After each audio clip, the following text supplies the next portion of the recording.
પ્રભુ ઈસુ ખ્રિસ્તના નામમાં હું આપ સર્વને પ્રેમી સલામ પાઠવું છું. ડોન્ટલેસ પુલપિટના માધ્યમ દ્વારા ફરીને એકવાર આપની સમક્ષ પ્રભુનું વચન શેર કરવા માટે જે મને તક મળી છે તેને માટે હું ઈશ્વર પિતાનો ખૂબ જ આભાર માનું છું. આજથી કેટલાક રવિવાર સુધી હું અને તમે એક વિશેષ પ્રકારની સિરીઝમાં એટલે કે શ્રેણીમાં જોડાવાના છીએ. એ સિરીઝ છે, એનું નામ છે learning from women of the Bible. બાઇબલમાંની સ્ત્રીઓના જીવનમાંથી શિક્ષણ. અને આજના પ્રથમ દિવસે આપણો ટોપિક છે rich out and touch the lord. પ્રભુ સુધી પહોંચવું અને તેમને અડકવું. અને આજનો જે શાસ્ત્ર ભાગ છે તે છે માર્કની લખેલી સુવાર્તા અને તેનો 5મો અધ્યાય અને તેની 25 થી 34મી કલમ. માર્કની લખેલી સુવાર્તા અને તેનો 5મો અધ્યાય 25 થી 34મી કલમમાં પ્રભુનું વચન મને અને તમને આ પ્રમાણે કહે છે, અને એક સ્ત્રી હતી કે જેને 12 વર્ષથી લોહીવા હતો, ને જેણે ઘણા વૈદ્યોથી ઘણું સહ્યું હતું, ને પોતાનું સર્વસ્વ ખર્ચી નાખ્યું હતું, ને તેને કંઈ ગુણ લાગ્યો ન હતો, પણ તેથી ઉલટું તે વધતી માંદી થઈ હતી. તે ઈસુ સંબંધીની વાતો સાંભળીને ભીડમાં તેની પછવાડે આવી ને તેના લુગડાને અડકી, કેમ કે તેણે ધાર્યું કે જો હું માત્ર તેના લુગડાને અડકું તો હું સાજી થઈશ. અને તત્કાળ તેનો રક્તસ્રાવ બંધ થઈ ગયો ને શરીરમાં તેને લાગ્યું કે હું દર્દથી સાજી થઈ છું અને મારામાંથી પરાક્રમ નીકળ્યું છે એવું તેને માલુમ પડવાથી ઈસુએ તરત લોકની ભીડમાં પાછળ ફરીને કહ્યું કે મારા લુગડાને કોણ અડક્યું? અને તેના શિષ્યોએ તેને કહ્યું, તું જુએ છે કે ઘણા લોક તારા પર પડાપડી કરે છે, ને શું તું એમ કહે છે કે મને કોણ અડક્યું? અને જેણે એ કામ કર્યું હતું તેને જોવા સારું તેણે એટલે કે ઈસુએ આસપાસ નજર ફેરવી અને તેને જે થયું તે જાણીને તે સ્ત્રી બીહીને તથા ધ્રુજીને આવી ને તેની આગળ પડીને તેણે તેને બધું સાચે સાચું કહી દીધું.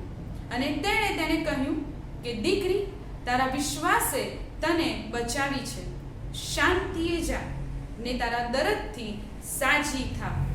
આ પ્રભુનું વચન છે. આવો આપણે પ્રભુના વચનોમાં જઈએ તે પહેલા આપણા મસ્તકો નમાવીએ અને પ્રાર્થના કરીએ. રાજાઓના રાજા અને પ્રભુઓના પ્રભુ, ફરીને એકવાર અમે તમારી પાસે તમારા બાળકો તરીકે આવ્યા છે. પ્રભુ, તમારી આશ્ચર્યકારક વાતોનું અવલોકન કરવાને સારું અમારી આંખો ઉઘાડો. પ્રભુ, તમે બોલો અને અમે સાંભળીએ. પ્રભુ ઈસુને લીધે અમારું સાંભળો. આમીન.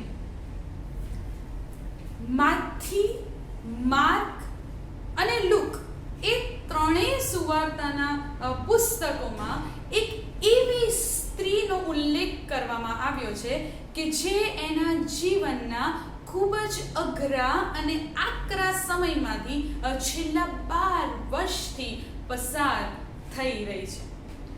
એ સતત 12 વર્ષોથી એ વિકટના વમળોની વચ્ચે ઝોલા ખાતી આ સ્ત્રી એટલે માર્કની લખેલી સુવાર્તાના 5મા અધ્યાયમાં નોંધવામાં આવેલી લોહીવાવાળી સ્ત્રી. આ સ્ત્રી, આ લોહીવાવાળી સ્ત્રીના સંદર્ભમાં બાઇબલની અંદર અહીંયા માર્કની લખેલી સુવાર્તાના 5મા અધ્યાયમાં 4 અગત્યની બાબતો નોંધવામાં આવી છે. સૌથી પ્રથમ જે બાબત નોંધવામાં આવી છે તે છે 25મી કલમ. અહીં લખ્યું છે કે અને એક સ્ત્રી હતી કે જેને 12 વર્ષથી લોહીવા હતો. એક માંદગીનો ઉલ્લેખ કરવામાં આવ્યો છે. સિકનેસ, એક માંદગીનો ઉલ્લેખ અહીંયા એક લીટીની અંદર કરવામાં આવ્યો છે કે એક સ્ત્રી હતી કે જેને 12 વર્ષથી લોહીવા હતો. એક એવી માંદગી અહીંયા છે કે જેની સામે છેલ્લા 12 વર્ષથી આ સ્ત્રી લડી રહી છે. હવે કોઈ પણ સ્ત્રીના જીવનમાં આ જે બ્લીડિંગ સિકનેસ છે એ ખૂબ જ અઘરી બાબત હોય છે, ખૂબ જ વિકટ એ વસ્તુ હોય છે.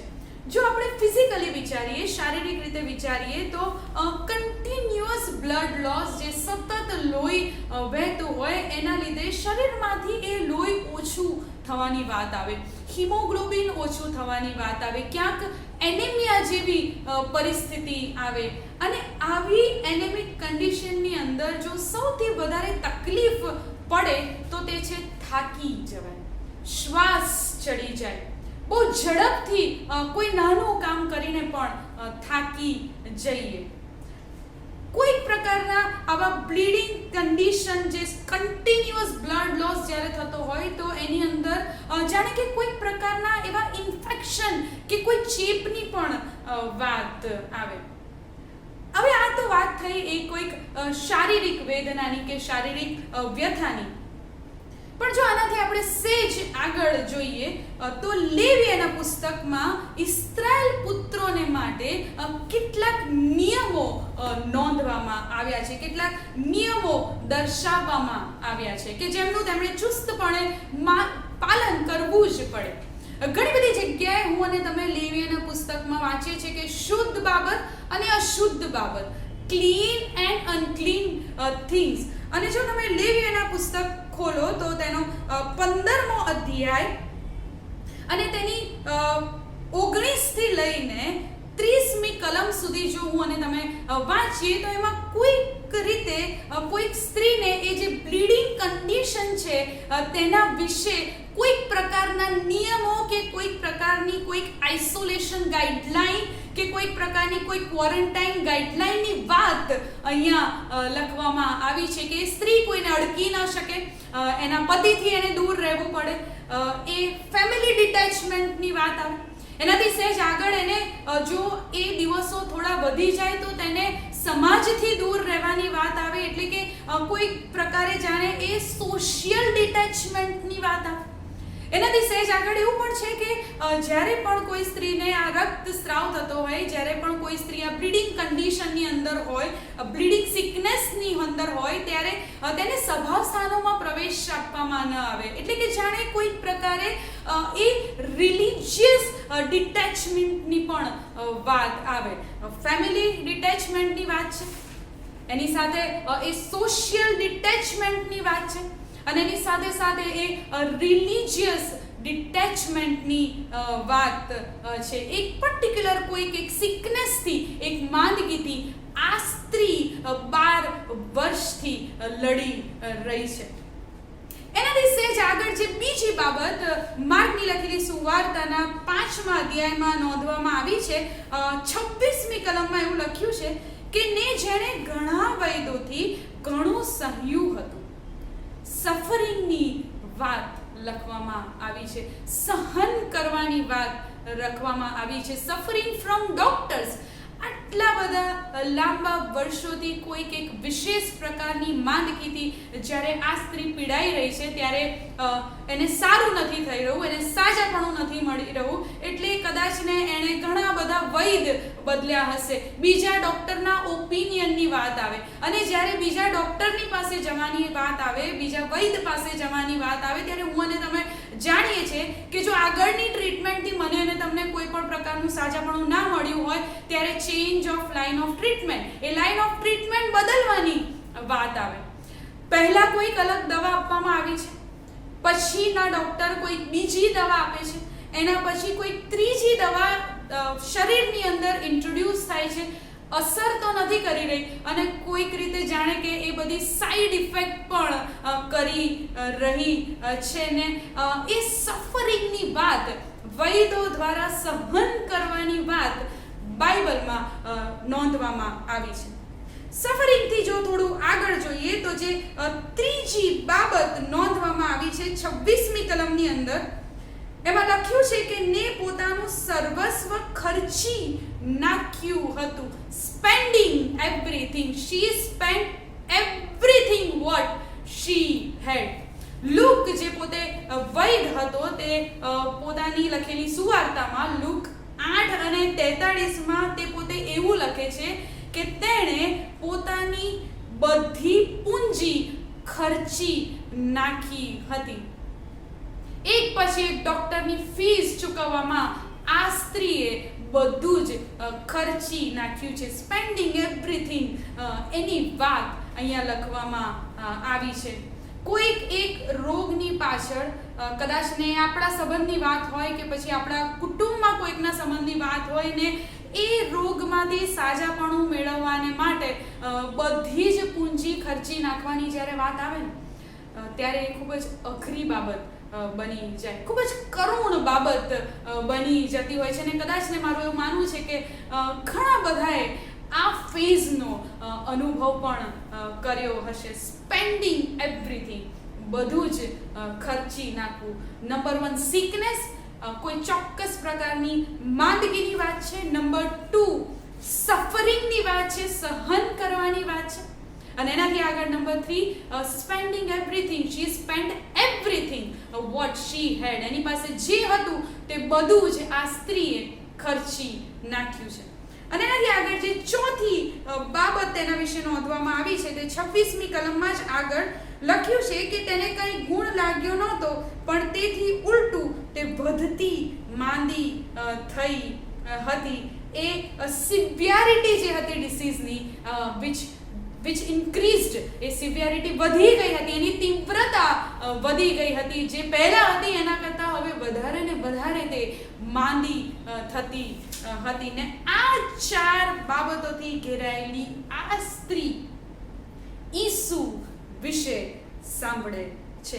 27મી કલમમાં લખ્યું છે કે તે ઈસુ સંબંધીની વાતો સાંભળીને આ સ્ત્રી પ્રભુ ઈસુ વિશે સાંભળે છે. એનાથી આગળ જો હું અને તમે જોઈએ તો 28મી કલમમાં એવું લખ્યું છે કેમ કે તેણે ધાર્યું કે જો હું માત્ર તેના લુગડાને અડકું તો હું સાજી થઈશ. જો તમે લુકની લખેલી સુવાર્તા જુઓ તો તેનો 8મો અધ્યાય અને તેની 44મી કલમમાં લુગડાની કોરને અડકવાની વાત લખવામાં આવી છે. The heme of the garment. હવે યહૂદી લોકો, યહૂદી પુરુષોને એક વિશેષ પ્રકારનો જબ્બો પહેરવાનો રહેતો હતો. તેઓ એક વિશેષ પ્રકારનો જબ્બો પહેરતા હતા અને જેનો ઉલ્લેખ ગણનાના પુસ્તકમાં કરવામાં આવ્યો છે. ગણનાનું પુસ્તક અને તેનો 15મો અધ્યાય અને તેની 37 અને 38મી કલમમાં આ પ્રમાણે લખવામાં આવ્યું છે.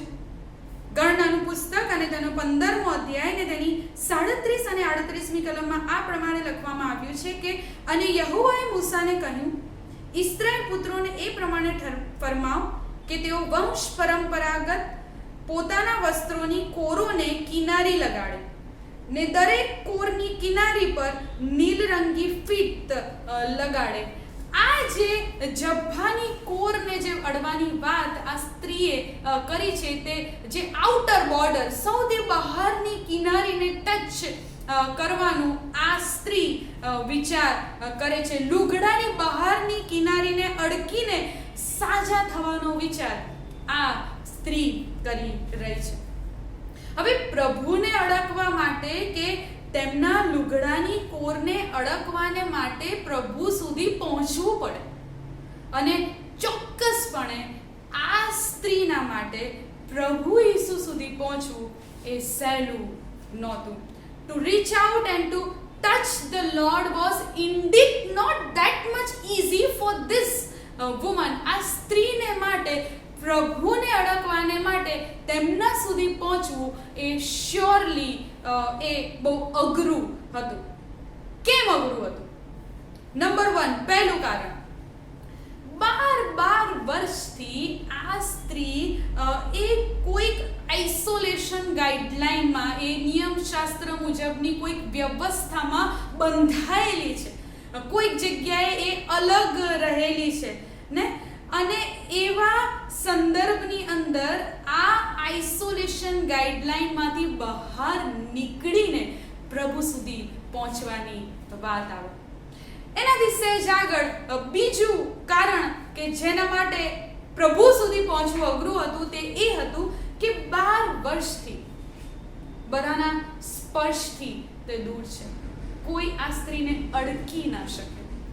ક્યાંક એ તરછોડાયેલી, ક્યાંક જાણે કે એ ત્યજાયેલી, અને આ સ્ત્રી કોઈક રીતે ક્યાંક એ અલગ પ્રકારની માનસિકતાથી પણ પીડાતી હશે કે જાણે તે પોતે બહુ અશુદ્ધ છે. ક્યાંક કોઈક પ્રકારનો એક ઇન્ફિરિયરિટી કોમ્પ્લેક્સ, કોઈક પ્રકારની લઘુતા ગ્રંથિથી પણ આ સ્ત્રી કદાચને પીડાઈ રહી હોય ને હવે આ સમયે આ ઇન્ફિરિયરિટી કોમ્પ્લેક્સમાંથી બહાર આવીને પ્રભુ સુધી પહોંચવાની વાત છે.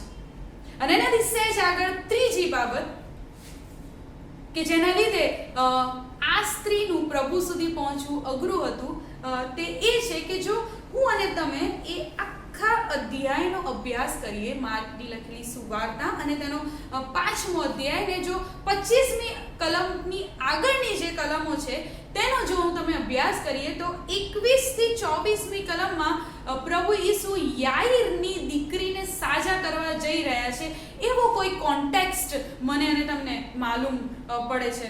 અહીંયા 22મી કલમમાં લખ્યું છે કે અને સભાસ્થાનના અધિકારીઓમાંનો યાઈર નામે એક જણ આવે છે ને તેને જોઈને તેના પગ આગળ પડે છે.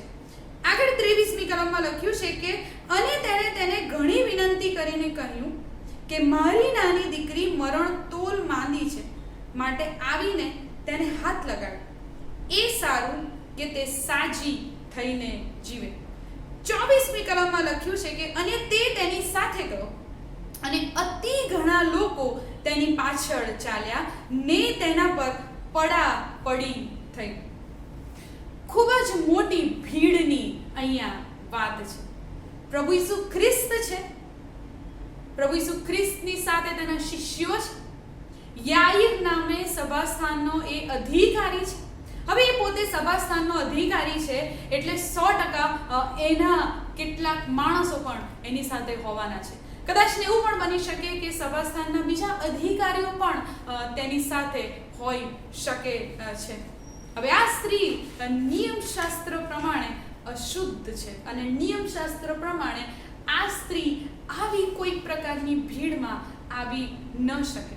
આવી ભીડમાં એને સંતાઈને પણ જવું હોય તો પણ એના માટે ખૂબ જ અઘરું થઈ પડે. કદાચ ને કોઈક અધિકારીઓમાંથી કોઈક એને જોઈ ઓળખી જાય અને કદાચ ને કોઈક અઘરી પનિશમેન્ટ એને આપવામાં આવે.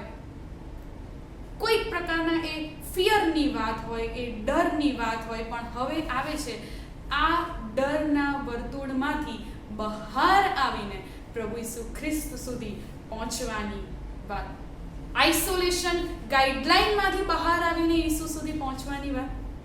ઇન્ફિરિયરિટી કોમ્પ્લેક્સમાંથી બહાર આવીને ઈસુ સુધી પહોંચવાની વાત અને એક ચોક્કસ પ્રકારના એ ડરના વર્તુળમાંથી બહાર આવીને પ્રભુ ઈસુ સુધી પહોંચવું એ આ સ્ત્રીને માટે એ કોઈ સહેલી બાબત નથી. But this woman reached out to the Lord, and not only she reached out to the Lord, she touched the Lord. આ સ્ત્રી ફક્ત પ્રભુ ઈસુ સુધી પહોંચી એટલું જ નહીં, પણ તેણે પ્રભુ ઈસુ ખ્રિસ્તના જબ્ભાની કોરને સ્પર્શ કર્યો. અને એનું શું રિઝલ્ટ આવ્યું એ હું અને તમે જાણીએ છીએ. 3 અલગ અલગ પ્રકારના જે રિઝલ્ટ છે, પરિણામ છે, એમને હું આપની સમક્ષ અત્યારે લાવવા માંગુ છું. સૌથી પ્રથમ જે રિઝલ્ટ આવ્યું, જે પરિણામ આવ્યું, 29મી કલમ ત્યાં લખ્યું કે અને તત્કાળ તેનો રક્તસ્રાવ બંધ થઈ ગયો. She was healed at that particular moment. એક ક્ષણથી જ એ તરત સાજી થઈ ગઈ. After spending all her living, she was healed by just one touch. પોતાના જીવનનું બધું જ એણે ખર્ચી નાખ્યું હતું અને એ સ્ત્રી ફક્ત એક સ્પર્શથી સાજી થઈ. She was healed. એ હીલિંગનો આશીર્વાદ તેને મળ્યો, એ સાજાપણાનો આશીર્વાદ આ સ્ત્રીને મળ્યો. એનાથી સહેજ આગળ જો હું અને તમે બીજી બાબત વિશે જોઈએ તો માથી, માર્ક, લૂક અને યોહાનમાં પ્રભુ ઈસુ ખ્રિસ્તે કરેલા એ સાજાપણાના જો ચમત્કારો વિશે હું અને તમે અભ્યાસ કરીએ તો આ એકમાત્ર એવો ચમત્કાર છે કે જ્યાં એવું લખવામાં આવ્યું છે 30મી કલમમાં કે અને મારામાંથી પરાક્રમ નીકળ્યું છે એવું ઈસુને માલુમ પડ્યું. ઈસુમાંથી પરાક્રમ નીકળવાની વાત આ જગ્યાએ જ નોંધવામાં આવી છે. The virtue had gone out of Jesus. પ્રભુ ઈસુ ખ્રિસ્તમાંથી પરાક્રમ નીકળવાની વાત નોંધવામાં આવી છે. She experienced that virtue that has been come out from Jesus Christ. પ્રભુ ઈસુ ખ્રિસ્તમાંથી જે પરાક્રમ નીકળ્યું એ અનુભવ કરવાનો આશીર્વાદ આ સ્ત્રીને પ્રાપ્ત થયો. એ સાજી થઈ અને પ્રભુના પરાક્રમનો અનુભવ કરવાનો આશીર્વાદ તેને મળ્યો.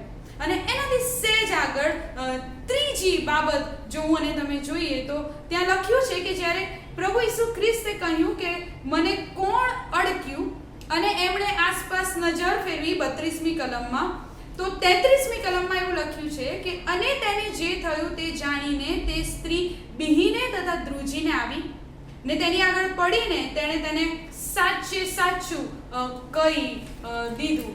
એને ગુપ્તમાં જ સાજું થવું હતું, સિક્રેટલી આ સ્ત્રીને સાજું થવું હતું, કારણ કે આટલા વર્ષોથી આ સ્ત્રી કોઈક જગ્યાએ ગુપ્તમાં રહેવા ટેવાયેલી છે, કોઈક જગ્યાએ એ અલગ જ રહેવા ટેવાયેલી છે ને એને એવું જ હતું કે હું એ સિક્રેટલી પ્રભુના જબ્ભાને અડકી લો, એમને ખબર ન પડે અને હું સાજી થઈ જાઉં. પણ પ્રભુ ઈસુએ એને જાહેરમાં સાજી કરી.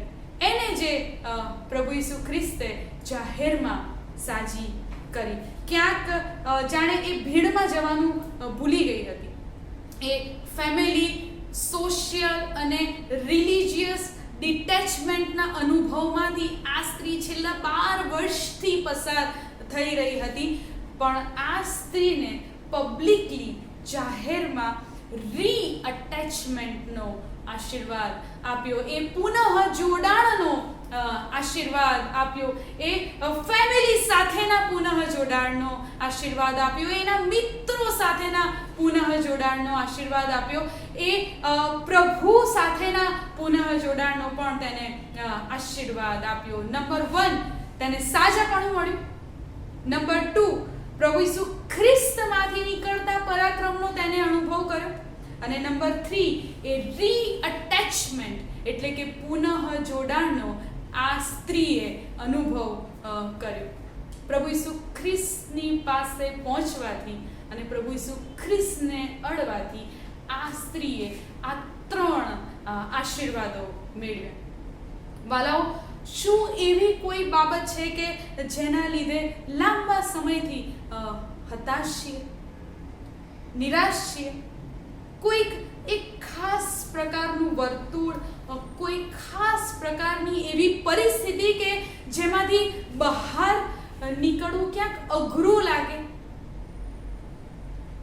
આકરું લાગે? Then reach out and touch the Lord. પ્રભુ સુધી પહોંચો અને પ્રભુ ઈસુને ટચ કરો, પ્રભુ ઈસુને સ્પર્શ કરો. શું ઘણી બધી બાબતોનો અનુભવ કરીને થાકી ગયા છો? ઘણા બધા વ્યક્તિઓનો અનુભવ કરીને થાકી ગયા છો? શું ઘણા બધા વ્યક્તિઓના કે ઘણા બધા બાબતોના અનુભવથી નિરાશા જ મળી છે? શું હવે પ્રભુ ઈસુમાંથી નીકળતા પરાક્રમનો અનુભવ કરવો છે? Then reach out and touch the Lord. પ્રભુ સુધી પહોંચી જાઓ અને પ્રભુને સ્પર્શ કરો. અને શું એનાથી આગળ ક્યાંક તરછોડાયેલા છો, ત્યજાયેલા છો, શું વિખૂટા પડી ગયેલા છો? કદાચ ને સંબંધોની વાત હોઈ શકે છે, કદાચ ને કુટુંબમાં વિખૂટા પડી ગયેલા હોય એવું હોઈ શકે છે, ક્યાંક સોશિયલી ડિટેચ્ડ થઈ ગયા હોય, એવું પણ હોઈ શકે છે. શું એ રીઅટેચમેન્ટ એટલે કે પુનઃ જોડાણનો આશીર્વાદ મેળવવો છે? Then reach out and touch the Lord. પહોંચી જાઓ અને પ્રભુ ઈસુને અડકો, પ્રભુ ઈસુને સ્પર્શ કરો. શું આજે એવું છે કે પ્રભુ ઈસુ ખ્રિસ્ત સુધી પહોંચવામાં કશુંક નડી રહ્યું છે? કોઈક એવી ચોક્કસ પ્રકારની કોઈક એવી ગાઈડલાઈન, કોઈક એવા ચોક્કસ પ્રકારના કોઈક કોમ્પ્લેક્સિસ, કે પછી લોકોની ભીડ અને ભીડનો ડર? એ લોહીવાળી સ્ત્રી ઈસુ વિશે સાંભળીને તેમને અડકવાને માટે પહોંચી ગઈ. એ આઇસોલેશન ગાઈડલાઈનને બાજુમાં મૂકીને પહોંચી ગઈ. એ ઇન્ફિરિયોરિટી કોમ્પ્લેક્સ કે એવી કોઈ પ્રકારની માનસિકતાને બાજુમાં મૂકીને પહોંચી ગઈ અને એ ભીડના ડરને પણ બાજુમાં મૂકીને પહોંચી ગઈ. ઈસુ વિશે સાંભળીને તે ઈસુ સુધી પહોંચી ગઈ. Have you ever heard about Jesus? પ્રભુ ઈસુ ખ્રિસ્ત વિશે સાંભળ્યું છે? Then reach out and touch the Lord. પ્રભુ સુધી પહોંચી જાઓ અને પ્રભુને સ્પર્શ કરી દો. અને એમ કરીને એ સાજાપણાનો, એ પ્રભુના પરાક્રમનો અને એ રીઅટેચમેન્ટ એટલે કે પુનઃ જોડાણનો આશીર્વાદનો અનુભવ કરવાને માટે ઈશ્વર પિતા પ્રથમ મને અને પછી આપ સર્વને તેમની કૃપા અને સહાય કરે. આવો આપણે પ્રાર્થના કરીએ.